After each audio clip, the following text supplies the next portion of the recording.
आमदार सतेज पाटील यांनी आज सकाळी कसबा बावड्यातील पॅव्हेलियन मैदान इथल्या मतदान केंद्रावर जाऊन मतदानाचा हक्क बजावला। त्यानंतर पत्रकारांशी बोलताना त्यांनी श्रीमंत शाहू महाराज प्रचंड मताधिक्याने विजयी होतील असा विश्वास व्यक्त केला। बाहेरून कितीही नेते आले तरी कोल्हापूरच्या जनतेनं निर्णय घेतला असून ही जनता मुख्यमंत्र्यांचा करेक्ट कार्यक्रम करेल असा विश्वास त्यांनी व्यक्त केला।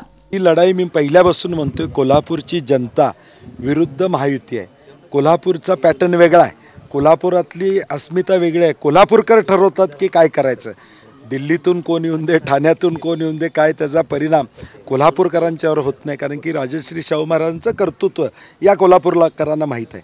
तेव्हा बाहेरनं येऊन कोण सांगून कोल्हापूरकर आपली दिशा बदलतील असं कधीही झालेलं नाही। विचार हा महत्त्वाचा आहे, तो विचार दिल्लीत पाठवायचा निर्णय लोकांचा झालेला आहे। भाजप नेते मी येऊन करेक्ट कार्यक्रम करून जातो, आता नेमका कार्यक्रम नाही, आता जनता त्यांचा करेक्ट कार्यक्रम करेल।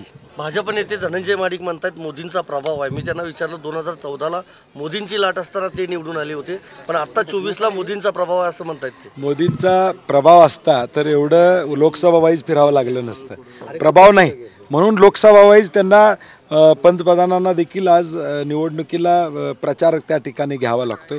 कुठलाही मुद्दा चाललेला नाही, 400 पार असू दे किंवा जातीय मध्ये तेढ निर्माण करण्याचा कुठलाही मुद्दा त्यांचा सक्सेसफुल झालेला नाही, हे या निवडणुकीच्या प्रचार यंत्रणेतून स्पष्ट झाले।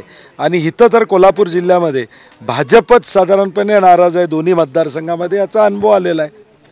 दरम्यान महाराष्ट्रात महाविकास आघाडीच्या बाजूने एक मोठी लाट निर्माण झाली असून कोल्हापूरमधील दोन्ही जागांसह राज्यभरात आघाडीला चांगलं यश मिळेल असा विश्वास आमदार सतेज पाटील यांनी व्यक्त केला।